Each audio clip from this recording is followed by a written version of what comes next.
What's happening, everyone? Up next, you're going to hear from Curtis Butler. Curtis is a career coach, and he helps mentor folks, young folks that are coming out of college, or maybe folks that are coming out of college and are trying to find the right career. Curtis is someone that has a business that centers around helping our college graduates find those jobs that help fit their skill sets. He's a coach. And you'll hear us talk about the power of collapsing time. And what he's able to help his clients do is they're coming out and they're not kicking the can and trying to find just temporary jobs or whatever. He helps position them through teaching them how to interview and working with their weaknesses to strengthen their cover letters, their resumes, and then ultimately their interview skills, so it will position them with some of the biggest companies that are in the world today. So give it a listen. If you're a parent that has a child in college, make sure you share this, or if you know someone that is in a situation that could use this to listen to this message, be sure to share it. Today we talked about something that really got, as a parent, it's really got my brain working on how I can help get Curtis positioned as my kids will need this advice later in life as well. So let me know what you think, folks. Take care, and I'll see you soon. Make sure you like, share, comment, leave me a review, man. It means a ton. Thank you, everyone who's reached out. Appreciate it. I'm still stumbling my way through here, figuring this all out. Okay, that's just part of it. Thank you.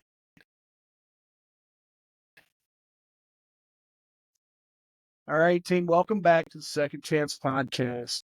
Today we're joined by someone who knows a thing or two about navigating the complex world of careers and life's unexpected challenges. Curtis spent 30 years in finance as an investor and client-facing executive, where he built and led teams and reviewed countless resumes and interviews.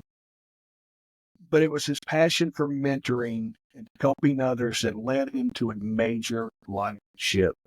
In 2024, Curtis launched Guided Ascent Career Coaching Company, dedicated to helping students and recent graduates find their career paths and land meaningful jobs. But Curtis's story doesn't stop there. As a devoted husband and father of two daughters, one with significant disabilities, he's faced personal challenges that have deeply influenced his world view and approach to coaching. He's here today to share his journey from the States finance world to becoming a full-time career coach and advocate for young professionals, and to discuss the lessons learned from both his professional and personal experience. Curtis Butler, ladies and gentlemen, I'm excited to get to know you. I read your bio. For the folks that are listening, Curtis and I just met on the internet. This is our first time, and this is a way that I really enjoy. I'm a people person. I really love to get to know people. And when you read through his bio, and someone who has experienced the things that he has on one side, and then to be the father and family guy that he is on the other, and just the initial conversation of us opening this up, I'm excited. I'm excited to get to know more about you and learn more about you, Curtis. Thank you, Jeff. It's a pleasure to meet you too, and I'm excited to have the conversation. To kick it off, can you tell us more about your transition from a successful career in finance to launching Guided Ascent Career Coaching? What inspired you to take that leap? Yeah, I think it's probably been an inspiration long in the making. So I've always had a penchant for and a desire to help others and teach others. I'm in graduate school. I always say my favorite job ever was my TA role in graduate school. So teaching assistant for macroeconomics in graduate school. And I realized just how much I love helping distill down the complex and imparting knowledge to others and helping others understand things that I've experienced or I can teach them. And so that really has always been a part of me. I was a Boy Scout, right? Similar things. And throughout my professional career, I loved leading teams because it's an opportunity to build up an entire group together. We all rise together and support each other and help people. The mentoring is something that is so sorely needed out there in the world. And we all have our parents, and our parents give us phenomenal advice, but they're our parents, right? So we have our own, interpersonal dynamics built in that can sometimes get in the way. And so I've so often taken this mentoring role because I enjoy helping others achieve what they can achieve. However, I can help them do that. And one of the reasons for that is my belief, basically, that I believe that political capital, that whatever advice I can give them is inexhaustible and it's free. So if I can help a younger person see something differently or tap into something that they weren't aware of, I'll do that all day long. I never see that as something that takes away from what I want to do. So the shift from finance to that was really, I've been, successful, as you mentioned, in finance. And then I realized I wasn't having as much fun doing that as I do mentoring students and young professionals. So I said, you know what, I'm going to just turn that avocation, that hobby, into my full-time job.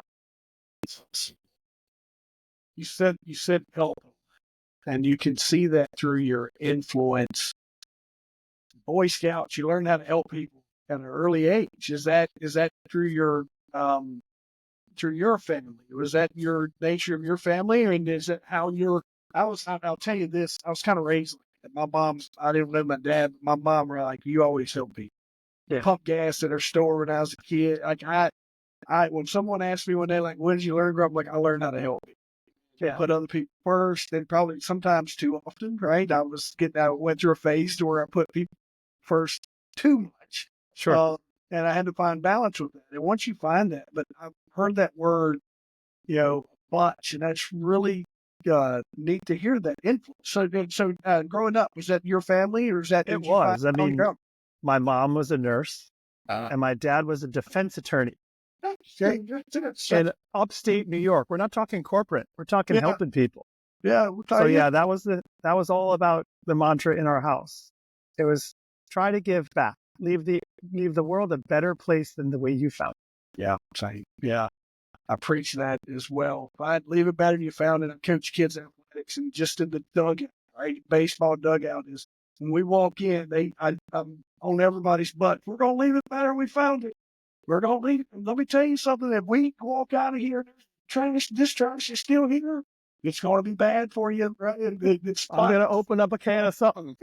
But I think it carried on to my interactions with people, and it's leave them better than you found them. Yeah. And then you mentioned, and I want to highlight this for you, is this stuff that you do. When you look at just your abilities, as folks sometimes think, well, I'm going to pay this guy to do a service, so I can figure this out on my own or whatever. What you do is you collapse time, and you can get them from start to success faster just because of your experience in a lot of cases. Does that hold true with the younger students that you work with, or younger folks that are trying to enter the career world? I couldn't have put it better, Jeff. I mean, the analogy would be someone who's got incredible raw talent in track and field, but they don't have a coach. They just run by themselves and they go right to the Olympics and they come in fourth. And they think, well, I'm the fastest person in the world. How'd I come in fourth? Well, there were some tweaks that, you could have used. There was some coaching that would have helped you from someone who's really experienced, been there and done that, and knows what it takes to win. You have the raw talent. It's you that they're helping. They're not doing it for you. They're just helping you optimize and maximize what you already do. And what we find, I just published an article on LinkedIn about how challenging it is for young people today, because not only, they're battling the same way we did when we came out of school. They're battling to compete with others, to demonstrate that their skill is sufficient for the jobs they're applying for. But now it's much, much more than that. Now, it's not just I'm competing with people in the New York area for my New York job. I'm competing with people everywhere. Everyone in the world gets the same email notification when a job posting comes up. So there are hundreds of of applications for entry-level jobs within a couple of days. So they're competing with everybody now. And what it takes to win and what the companies expect from you has just gone way up. And unfortunately for young people today, the natural socialization that we had when we were young, we engaged with grown-ups all the time. We always had people over at the house. We knew all of our neighbors, right? We knew all the people in town. And if you were interested in something that your parents' friends did, you talked to them. Well, nowadays, not only has technology and our culture changed so much that that communication doesn't happen very often. Unfortunately, for people in their teens and early 20s, the vast majority of their interactions with others are this way. So they've really missed out on a lot. And not to mention this year's graduating seniors. So college graduates this year were high school seniors when COVID. Yeah. So they lost, let's call it 2 years of effective adult interaction. So not only have all these other changes that are making it harder to get a job, more competitive, but also the changes that have made it less likely they're going to be having those professional conversations. And then COVID hits. So nobody has a harder time with the DIY approach than young graduates now. So you said compressing the time. It's exactly right. And it's also, so we have a 15-year-old, we have 2 daughters, Charlotte 19, Claire 15. Claire is a sophomore in high school, very bright, very engaging, wonderful kid. There's no high school math that I couldn't teach her, but she has a tutor. Yeah. Because I'm her dad.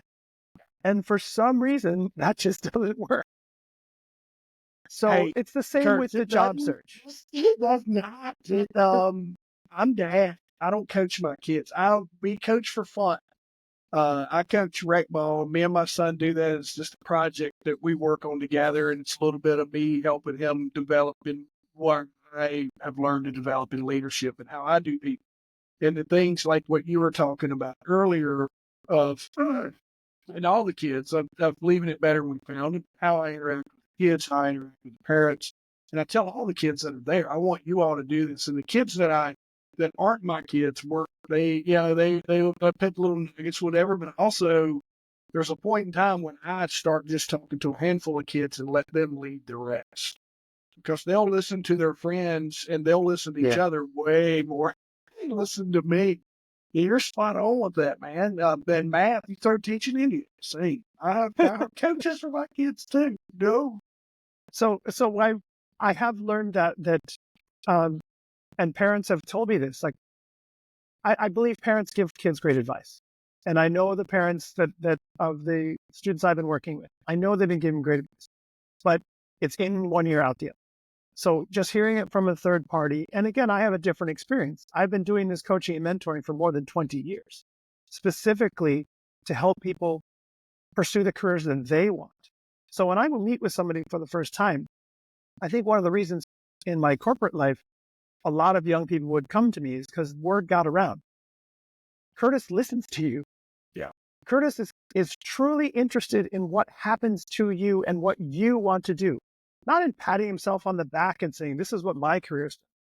So when students reach out to me and say on LinkedIn or send me an email, Mr. Butler, I would love to get some time on your calendar to hear about your career. And I write them back, I'm happy to put time in the calendar, but we're not going to talk about my career. We're going to talk about yours and what it's going to take to get you from where you are right now to where you want to be. And the other part is it's easy to give people platitudes of, oh yeah, you'll do great. If you ever want to interview at my company, just give me a call. But it's another thing to actually invest the time in them and say, let's get your messaging perfect. Let's make sure that what you want to do is coming across in everything that you send out in your resumes and cover letters and your networking. And then let's make sure when it's interview time that you know how to handle that room. Let's prepare so that you go in confident and excited, which is what happens. They're like, I almost can't wait for the interview, Curtis, because I feel so prepared. for this specific interview. I know what questions to ask. I know how I'm going to address these things about my own history. It's really cool. And because for me, it's so much about helping peace leads to trust. I'm here for you. I will not judge you. I am here to tell you, I'm going to tell you talk too fast, not as a judgment, but because it's holding you back. So let's work on that. Let's work on slowing you down. Every student I work with, I said every single one of them has a Post-it note on their computer. And what that Post-it note says is different for everyone. So in one case, it's slow down. In another case, it's show me yourself, right? Show them who you are. Because some people just respond by answering questions instead of kind of being really active in the interview. So it's that trust that allows them or opens up the door, really, for me to be candid and really address their actual real challenges. It takes bravery on both sides to say, this is your challenge. Having met with you now 5 times, let's focus on your specific challenge. And that question that you had is, how am I not getting jobs? Am I great grades? Am I great experience? We've just answered it. Now we're going to fix it. And that's what I just love doing, helping them identify that obstacle that we can now clear. Yeah, you had me thinking. I think as smart as we are, and I was on a panel the other day, and one of the standouts, and then I told the group later, and I was like, he's got probably the most potential, but lacks the most experience. And I was sitting here thinking about, had he met with you ahead of time, you would have been like, this is where you got to get stronger for this, and this is where. And I was working and doing some of the leadership stuff that I do, just trying to take an adult who's worked maybe as a laborer their entire life, and we're trying to move them into a leadership role or whatever. So I've just got a handful of books, and I start them with these books, and one of them is one of the first books I read was John Gordon's Energy Bus, and it's just about being positive. That's all it is. It's just because you pay a lot of laborers will be like, I'm not going to, and they have this mindset of I can only do this, and they don't understand leadership. So I try to just get them energy bus, and you would be surprised. And it's like, well, this is what leadership is. I'm not going to do it. Like, it's just part of the process, and it's trying to start there to give them, because hey, it's an easy read or listen. It's the way he read, and I know how it spoke to me. But thinking about those things, like that, to where you can help accelerate people in conversation. I was thinking about the kid. I was like, man, I wish you'd met with Curtis ahead of time, right? It would have been good. What do you think is the 3 soft skills that you believe are crucial for standing out in today's competitive job market? Yeah. So this is all on my website and in the article that I just published on LinkedIn. But there's surveys that are done with the employers every year. And what employers are saying is the most important skill to them for the students that they interview is communication. Almost 100% of employers said communication is the most important skill they're looking for, but they're only finding it in half of the people they talk. Yeah. So communication, we talked about, right? Communication is a huge issue. And I'm going to say this hand on heart, no fault of their own. They have been absolutely vacuumed into this change in our culture that is technology driven and texting and Snapchat by well-knowing adults who willingly drag these kids into this new thing. And the kids just can't possibly say no, right? It's just too attractive. It's too addictive. So I don't blame the kids. So what I say is, let's work on the skills that you missed. Let's not deal with the fact I'm not criticizing you and I'm not judging you, but let's build those skills, and they can be built quickly because these kids are bright. They pick things up fast. So let's work on those things that the employers are looking for that you would have no idea about because you've never been told or you've never had this personal experience. So number 1 is communication. Number 2 is leadership. So they want to see leadership on your resume. Colleges too, right? Colleges want to see you weren't just in the club, you were president of the club, right? And they want to see leadership demonstrated. So on your resume, they always say use active verbs, right? I conducted this, I researched that, and one of their favorite active verbs is I led this project, I led this team. They want to see self-starters, people who can organize and plan and manage and lead. So that's another one. And then they love inclusion and openness and acceptance of others. Right? That's a huge deal in corporate America today. Right? This whole equity and inclusion idea. They want people who are embracing people of all cultures and backgrounds and lifestyles. So they want to be able to see that demonstrated as well. They don't want rigid, because corporate America, small company or large, has changed a lot just in the past 20 years. So they want people who can adapt to that. But I think really critical, and people who also, one of the things I find is most challenging for young people today is knowing their own story. They don't take the time, I can't remember if we did, but they don't take the time to actually sit down and think, what is my story? Who am I? If somebody said to me, it's the true elevator pitch. I'm meeting you for the first time. Tell me about yourself. That is the most common beginning of an interview that they will ever hear in their careers. And if you asked your typical high school student, they would really struggle with that. A typical college student, they would really struggle with that. Yeah. And that's one of the things I call that the personal narrative. That's the beginning of most interviews for lots of reasons. One of the reasons being that the person interviewing you just looked at the resume for the first time. So they're just making it easy on themselves. Tell me about yourself. But it's also, in fairness, it's a great way to start, because I want to know how you think of you. I want to know the way you're looking at your life, your experience, your skills related to this job, the one that you're interviewing for. So I teach, and we work a lot on that personal narrative. My personal narrative starts with what you asked.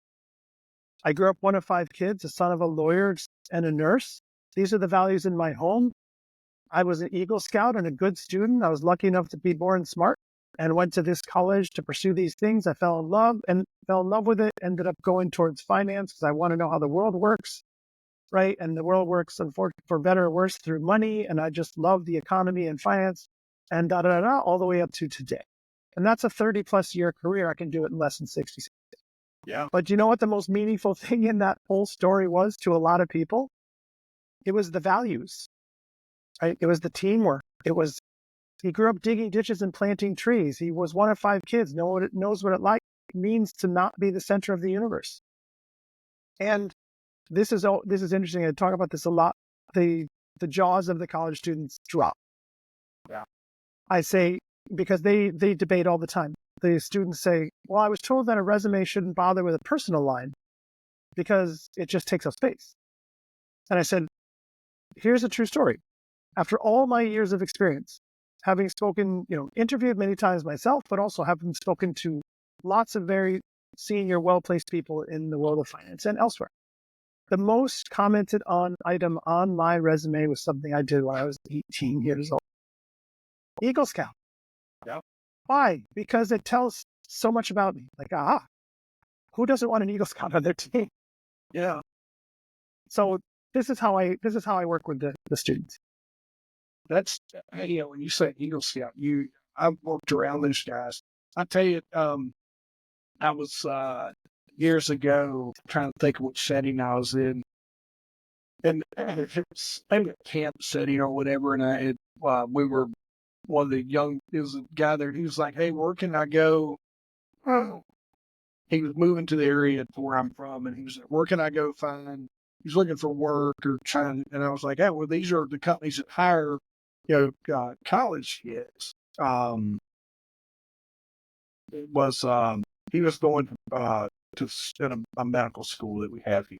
This is what he told me, and I was like, "Hey, these are the places where you can find, they're very flexible schedules." And he said, "Sir, I'm an Eagle Scout. I'm looking for something bigger." It's like, "Yes, sir." I was like, "Hang on, yeah, well, you got me here now."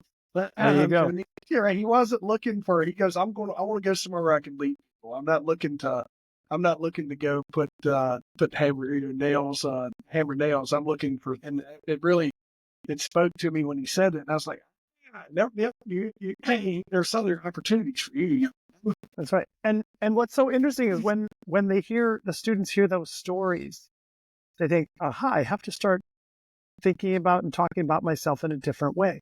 Yeah. In a very similar vein, I'm blown away by student athletes. Blown away. They don't know how impressive they are. Yeah. Because they're basically, especially collegiate athletes, they are managing 2 full-time jobs. And these are engineers and economics and statistics 4.0s. Yep. With 30 to 40 hours a week dedicated to their sport. Now, because this has been their entire life, they've never known different. They don't know how unusual it is. So I tell them, and we really focus on their student athleteness when they're telling their story and on their resume, because it's so impressive. And all the skills that they learn, the time management and prioritization skills of doing both, but also all the extra skills they learn as being a competitive athlete and a member of a team. So these are conversations that they just don't get the opportunity to have. And so it's just the two of us. We slow it down. I do all my coaching on Zoom, and your parents aren't here.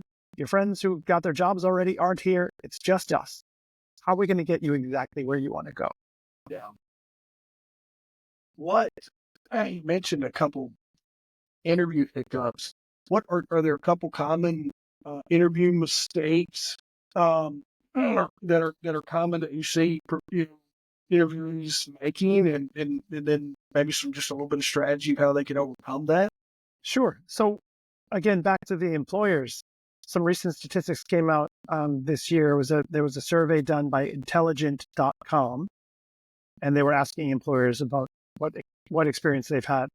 And more than half of the employers cited the fact that students had trouble maintaining eye contact.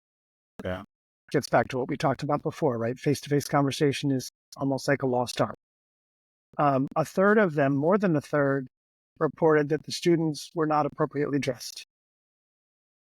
And almost a quarter, this one makes me laugh every time, almost a quarter brought a parent to the meeting. So I've heard of all these. But they're easy to fix. Very. And then I go steps further. It's like, it's not just not hitting the ball into the net. It's about learning how to do a really good top hand, right? So I teach them how to not just not stumble in the interview, but how to really master the interview.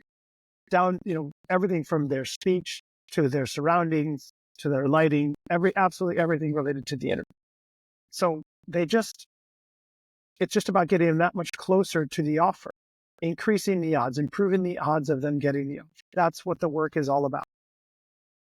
I ran into the eye contact thing with my athletes that I work with, and I told all of them we broke it down to end the game, and I got to work with some of our all-star kids. So I was my standards elevated them on just in my expectations. And there was a point in time during one of our post practices, nobody was making eye contact with me. And I stopped and told them, it was like, you want to know what the difference in making your next team is, whether it's high school, middle school, college, whatever that next team you try out for, is give the coach, whoever's talking, your attention and make eye contact with them and let them know that you're engaged. Because that's one hurdle. If you're just at least listening to them, that's a hurdle that they're not going to have to cross with you. Right. They know that you're plugged in. And then I learned something on the properly dressed thing was I ran into a situation where the interviewee didn't know it, didn't know, and just no one had said, so we take that for granted. You and I can see me totally taking, wearing nice clothes to an interview because that's the way I was raised. We made some assumptions that skill's been passed on. Yes. As crazy as it sounds, I did hear that though. Yes. And I continue to hear extreme examples of that. So rather than judge the young people, let's just help them. Yeah. Let's just, teach them what we were taught, and they'll do better. Because for better or worse, they are hired by people that are generally a generation older. So it's important to adapt a little bit to what that generation expects and what that generation is used to. That generation, in this case, being us. Yeah. And we are used to that, a little bit more formality, right? To making the effort, taking the time. You talked about our cell phone culture. You're spot on with what you were saying. I ran into that with my kids.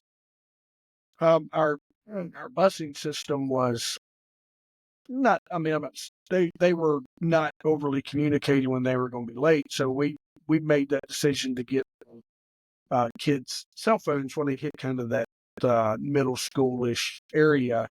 And I have sat down with them, and we go through them. Like we sit down with them. We're not trying to violate your policy or your privacy, but we want to show you. And I had a conversation with them. I was like, listen, cell phone culture is something that all of us are learning. So, and I use that thing with them. I'm like, I don't know. I have to find balance with this myself. This technology is new for me. And I'm like, this is my first time being a dad. I'm trying to figure this out as we go. But I tell them, you have the world in your hand. When it comes to just doing crazy things, whether it's a dumb text or taking a picture, whatever. I'm like, I didn't have to deal with it. So we're learning that together. So we try to create those balance moments to keep from this, and making sure. And what I've noticed, Curtis, is I really challenge parents. I don't want you to feel like you're going to go in and violate your kids' privacy, but I think that you provide them ditch lines because they're in these group texts and they don't. There's a lot of information, and then just because they want to be around their friends and just take a peek at that and explain like, hey, this is not a conversation you want to be. I've moved my kids out of conversations before and said, we're not going to do that. But I think sometimes just earlier on, as we're all are learning that balance of these devices that we have in our hands, almost 24 hours a day, 7 days a week now, of being able to really help, and not just hand that over to them and be like, you'll fit it. It's us all work together to create a good, positive experience with that because it's such a great tool to have, but it can't Absolutely. continue. And again, you raise an excellent point, because one thing that I think we all struggle with, but particularly as a challenge for young people developmentally, is impulse control. So as you said, when we were young, there was one phone in the house. I was one of 5 kids. So you had to share that phone and share the time. You couldn't sit on the phone with your girlfriend or boyfriend for 3 hours. It's just never going to, you couldn't do your homework, and you have siblings. So it's never going to happen. But if you wanted to talk to somebody, let's say you're mad at somebody from school and you're home and you're complaining to your parents. Back then, it would be get them on the phone or wait till you see him tomorrow at school. Or you could write them a letter and they'd get it in 4 days. Yeah. What about now? You hear something that somebody says, you send a text, a nasty text. Yeah. Or on the group chat, even worse. So that impulse control, if somebody's in a bad mood, they text anyway. Now it's in the group text.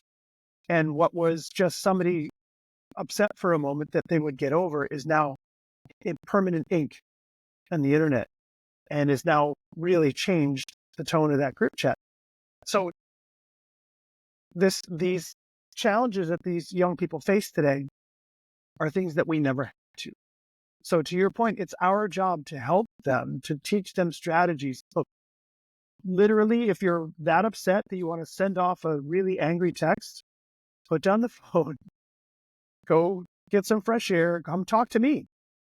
But just don't send that angry text.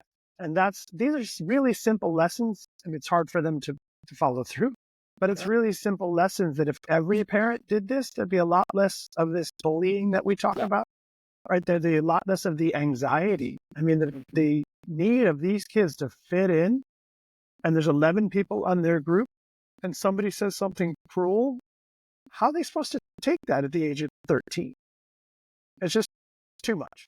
So that is not the topic of this No, but conversation. listen, Curtis, the folks listening to this, it's not on topic, but it's a problem that if you could police this early, Curtis doesn't have to help fix it when it comes time. And it is. We're all learning that together. Tell me, Drew, your coaching experiences, do you have a success story that stands out to you that something you'd like to share or could share? Sure. I'm dealing with a student right now who's an incredible student athlete, remarkable in high school, captain of two incredible high school sports teams, and then went to a top Ivy League university. Has everything on his resume that you would think would lead to a million offers, and it just wasn't happening. So we worked together, and was about identifying, there was some work, there's always work to be done on the messaging, on the resumes and the cover letters. You'd be surprised. Even experienced professionals, if I ask them to show me a cover letter, it's like 5 dense paragraphs. And I say, no, a cover letter is to cover, it's a cover for your resume. It's supposed to be short, to the point. I'm writing to express my genuine interest in this open position. I believe I have the skills required to allow me to succeed on your team. And then you demonstrate that in a paragraph, and then you sign off with humility saying, I'd be honored to work for your firm and would love to have the conversation. That shows respect for the person who's reading it.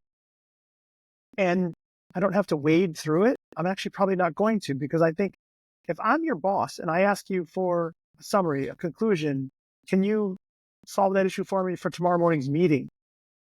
I want it to be concise. I want it to be to the point.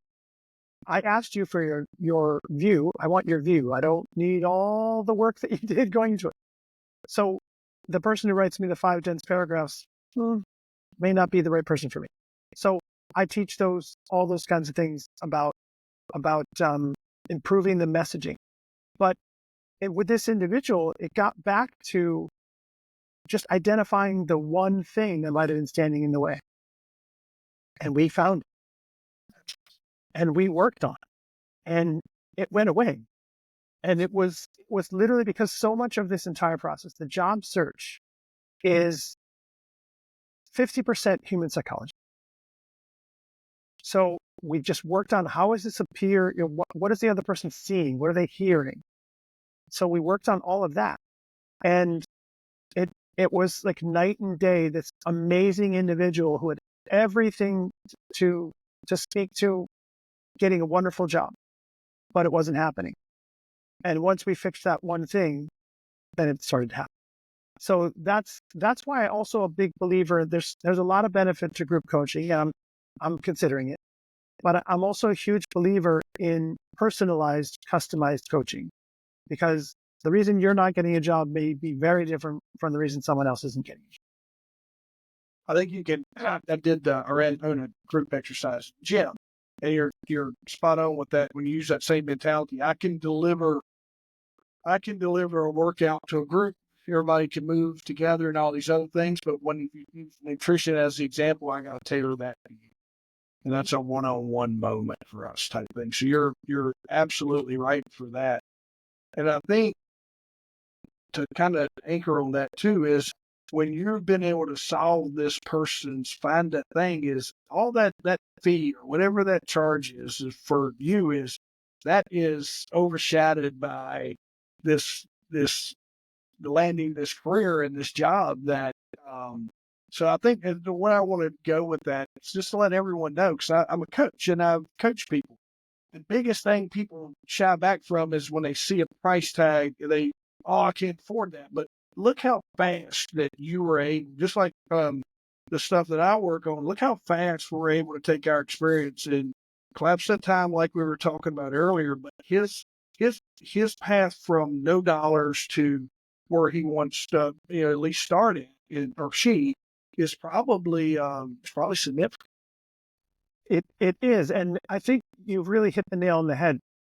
The median income, so the median salary for college graduates today, right out of school, is around $50,000. That's the median, right? The people in finance, engineering, those highly technical fields, much higher. less demanding technical fields, or things like retail or general business, marketing. It's lower, but the median is 50. So let's call that a little over $4,000 a month. If I can save you 3 months in your job search, that's $12,000 worth of income you'll be receiving that you weren't going to receive.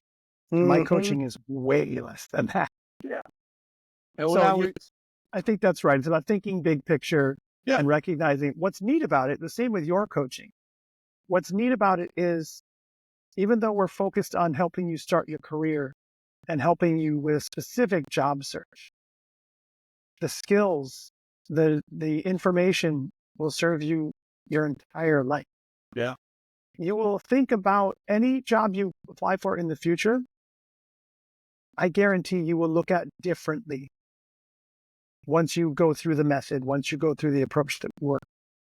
Yeah.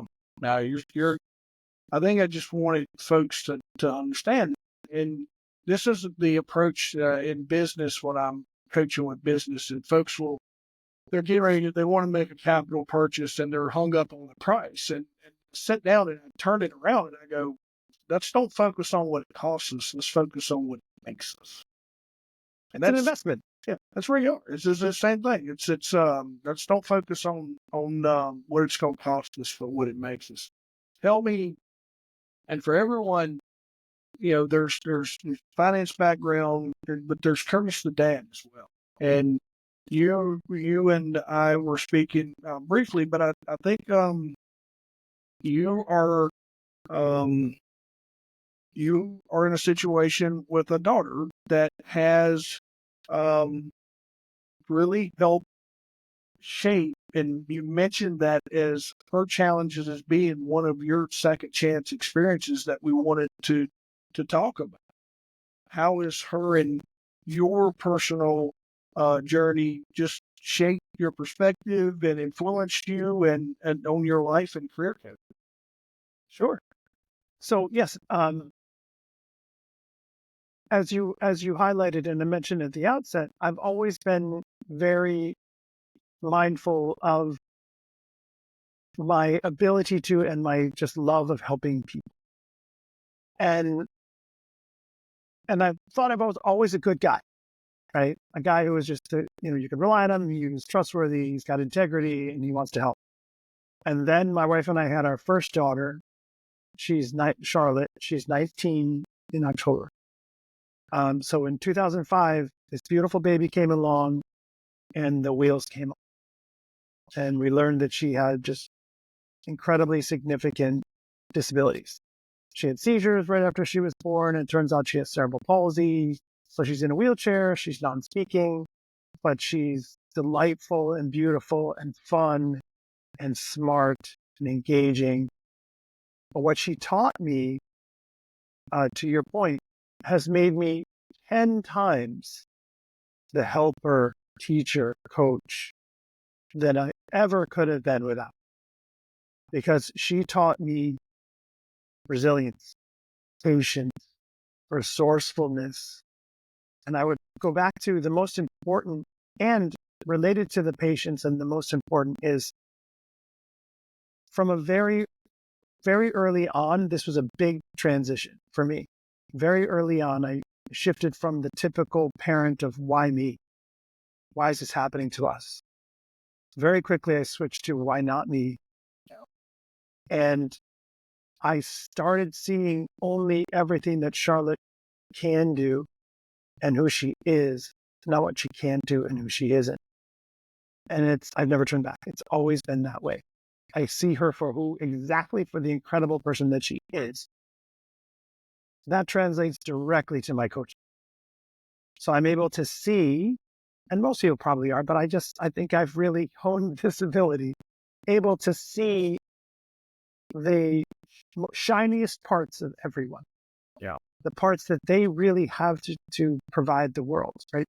The legendary entrepreneur coach, Dan Sullivan, describes it as your unique ability. What you have to offer the world that nobody else does. And that's kind of what we draw out.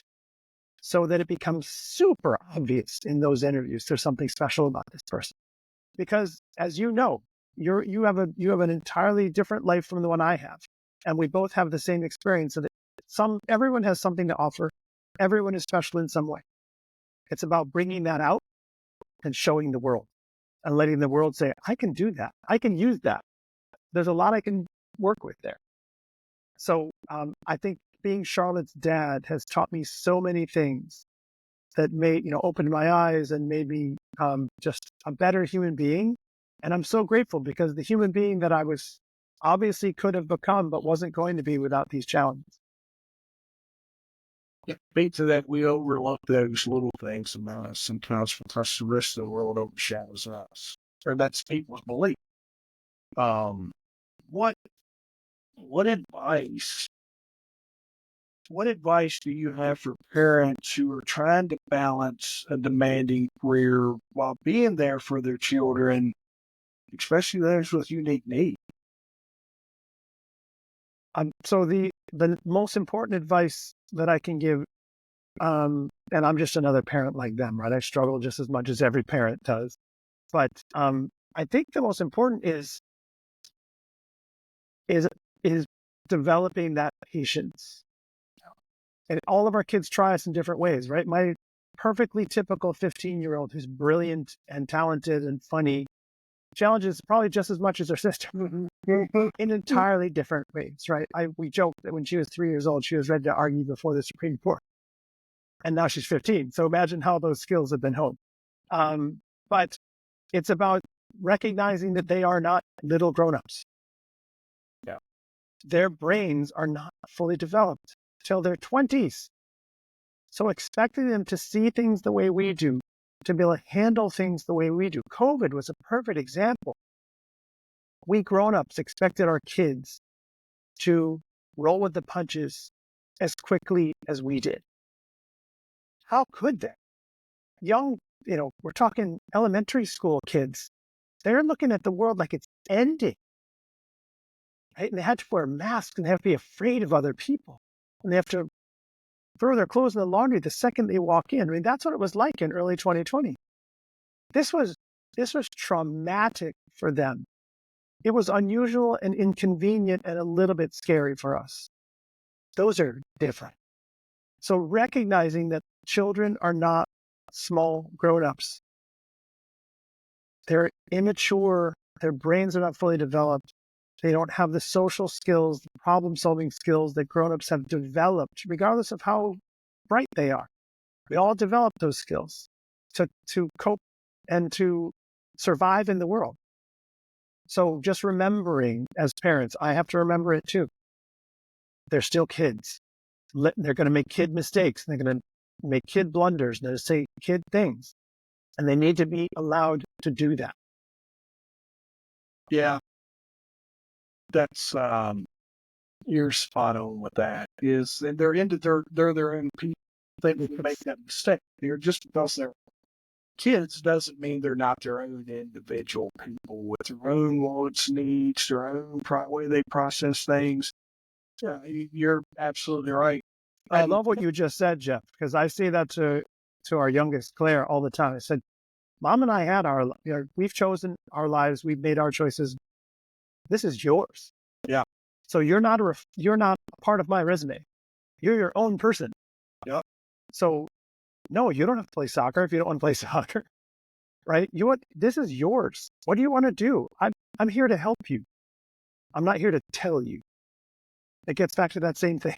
That's exactly how we do it here. And we're also like, I've helped them make decisions saying, listen, this is if we don't take some action here, these are, I'll teach them the consequences. Like, Yeah. This is where we're headed.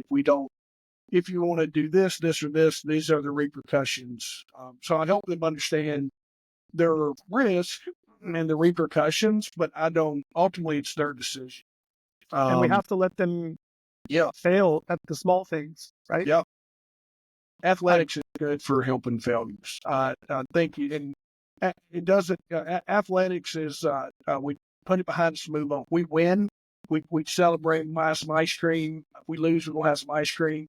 but we talk about it briefly, like, hey, what's our takeaways? And said, now they're listening. We're on more. We got more winning. Um, a lot of folks hit pause when they either lose or win, and they spend too much time, I think, in that moment. I have friends that are my age. They're like, if I'd only called it, yeah, but I know. It's just no. It's stop it. I Tell don't know if me. you watched Ted Lasso, but at one point in Ted Lasso, they were talking, it's a soccer team. And one guy was really upset about something that happened. He said, the coach, Ted, said to him, be a goldfish. I think, what do you mean? A goldfish has like a 2-second memory. Just be Yeah, a goldfish. Let it go. yeah, let it go. I like that. I have folks like yourself that give me, they like, I heard this in Ted Lasso, or they'll tell me about things that I'll say or whatever, but they'll use a reflection. I remember that one from some of my next stuff. I appreciate you sharing it with me. Um, tell me about the Stride Adaptive Sports, and the work that you're doing with them, and why is that cause important? Sure. So it's really important that we provide Charlotte as many opportunities to live like a typical kid as we can. And that includes, we live in a sports town. And that includes sporting, athletic, fun, outdoorsy activities. So Charlotte has gone paragliding. Oh wow. Yeah, I wish I had thought to pull it, but we have videos of her in Jackson Hole, Wyoming, off a beautiful mountaintop. And people say to me, I'm sorry, what? Your daughter in a wheelchair was flying? I said, yeah. There was a very experienced, they call them pilots, paragliding, a very experienced pilot who has done over 700 adapted flights. So we said, we're all going to do it. Charlotte's going to do it. How you remember, like I said, she's non-speaking, but she understands everything we're saying. I said, listen, honey, we're going out to Wyoming. You're going to fly, not in an airplane. You're actually going to be flying through the breeze in the air. And she just was so excited. And everyone else thought we were crazy, right? I have a poster on her wall. It's basically a wheelchair in the air. Yeah. And she had a wonderful, wonderful time. But long before that, we said, you know what, my wife was an avid skier before we got married. We wanted to teach our youngest how to ski. We said, let's find a ski mountain that has adapted programs. And so we went up on the border of Massachusetts and New York. There's a big resort, a big ski mountain. And they have this group called Stride that takes kids down the slopes who have mental and physical challenges. And they said, well, let's give it a try. It was remarkable. Their whole philosophy is, let's make it fun for the kids, not let's make it something that so we don't get sued. It's all about liability. No, it's about these kids want to feel like typical kids. So they race them down the mountain.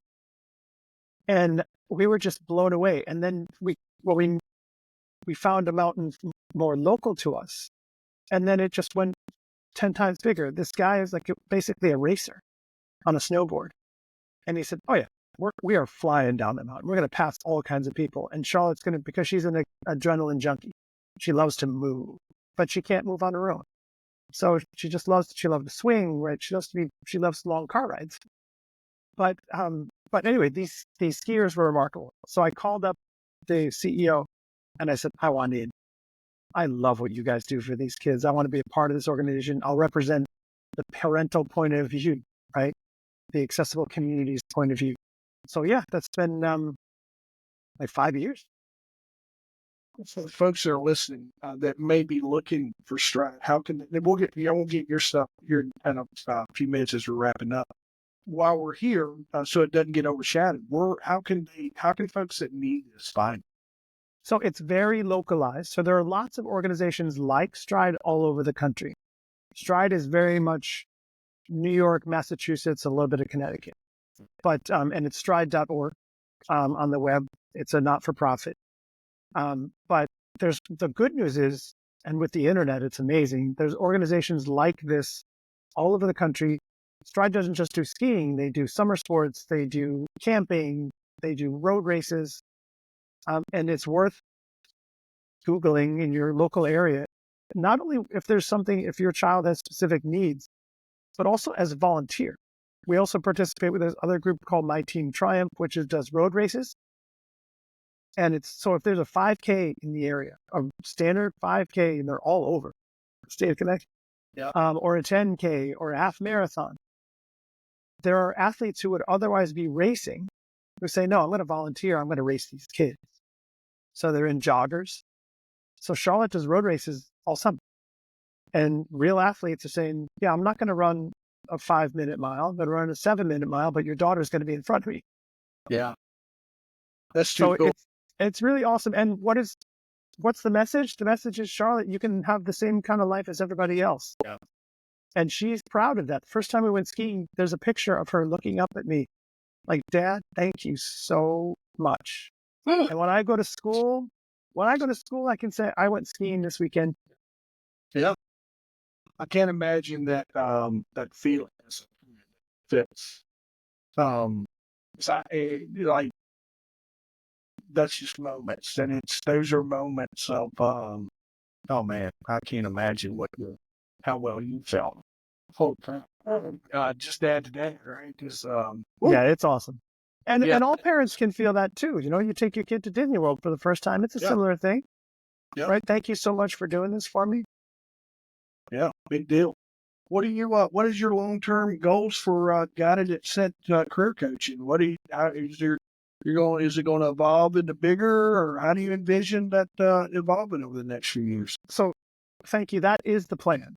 Yeah. What I discovered when I started doing the research to launch this is that the need is gigantic. Here's a perfect example. There was a big study. It's called Talent Disrupted. You can Google it, pull up the PDF. Big study was conducted and finished in February of this year, where they determined that a full 52% of recent college graduates are taking jobs that don't require a college degree. So half of the people graduating from college today are quote unquote underemployed, which means they're not in the career they wanted. They're not earning what they could be.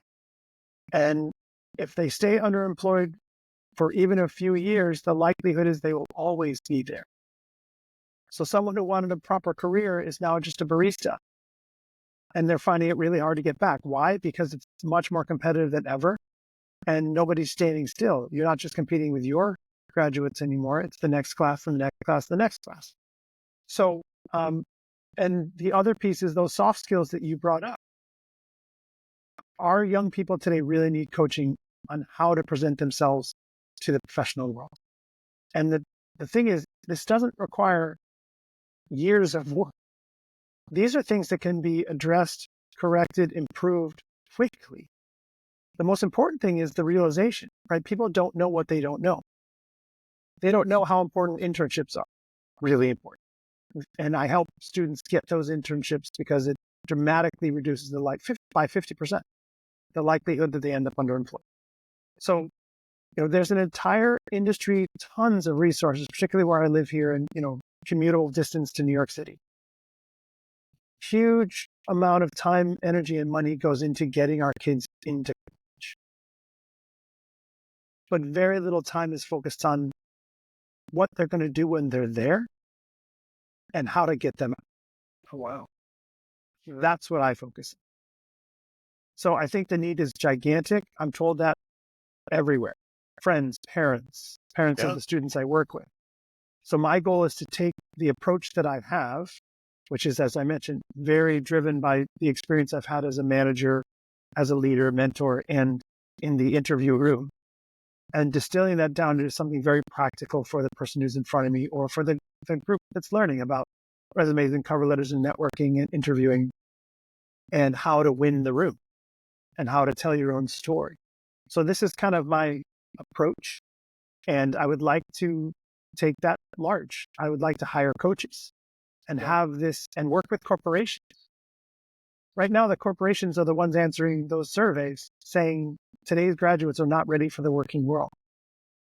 And my ultimate goal is to work with them, my company, to make all of what we know and our coaching available to the graduates are headed to Microsoft or Google or Ford Motor Company or the big finance companies, the big banks, and catch them before they enter the workforce and train them up and coach them while they're in school before they try to enter the working world. And this is the long-term goal, to work with the companies to identify, these are the 6 schools I like to recruit from. Great, I'll work with those schools and get their graduates ready for you. And for the folks that are listening here, for the young person that's tuning in, listening to a couple old guys talk about life here, is we're talking the difference in hundreds of thousands of dollars over time as well, probably. Knowing the specialty services, mention those names you mentioned, those are significant paying career opportunities. And you're right, it is, you find that brilliant mindset, in places where that brilliant mind should be. Working with you can really help folks get, realize their worth. I think it's sometimes where we get hung up is folks, they don't realize what they're worth or what their skill set's worth. And you saw that, Curtis. I think, just knowing you for last hour, right? Well, I try to. I work with them to figure it out for themselves too. I say, look, you want to enter the Indy 500. You can't just drive your Corolla up to the track. Let's turn that Corolla into a Ferrari. Based on everything about you, not about what somebody else has, not about the Harvard MBA that isn't you, based on what you've actually done and who you are. Let's find the Ferrari in you. And that's what I really try to do. And that's where Charlotte and Claire have helped me so much. Yeah. Yeah, you can really see that when you take that approach. Real quick, I got just a couple of things we'll wrap up. I'm curious because I love to ask you this. What was you going to be when you was a little kid?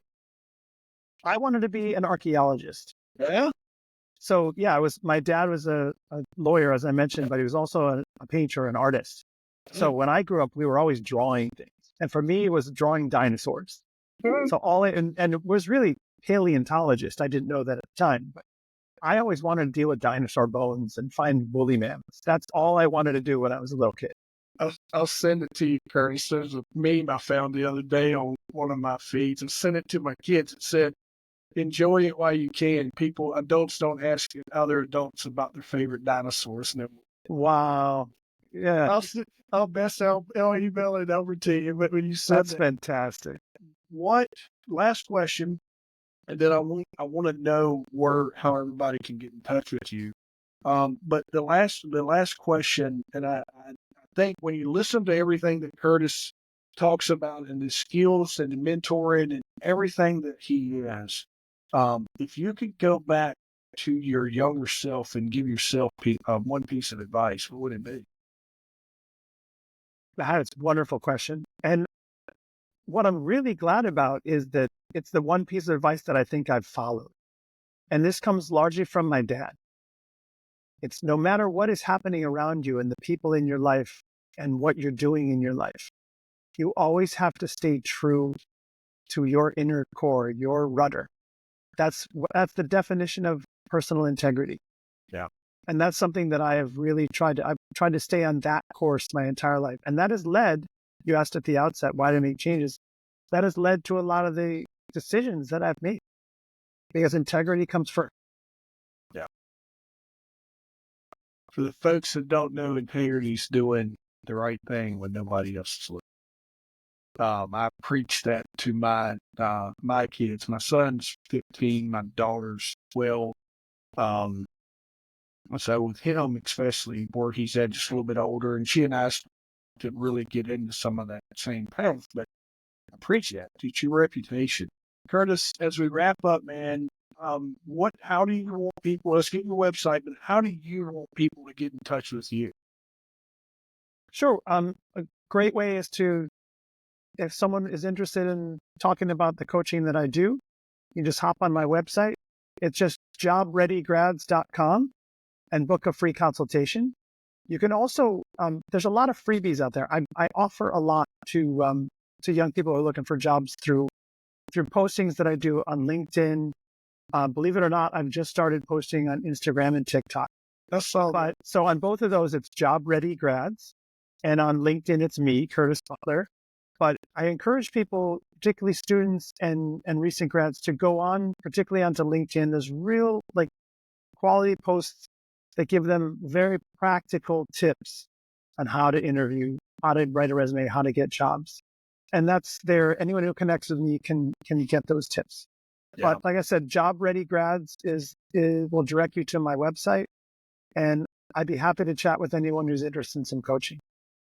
Yeah, absolutely. And one of the things I want to close with is making sure that I overemphasize what Curtis does. And I can't, being a coach, working as a coach, watching folks struggle, and you guys will learn more about me as time goes on. I kick the can. I'm the guy that would avoided the Curtises of the world just because I didn't see the value until I got older. And as I got older, I was like, wait a minute, I need a coach. So I hired coaches for everything. I get coaches for my kids.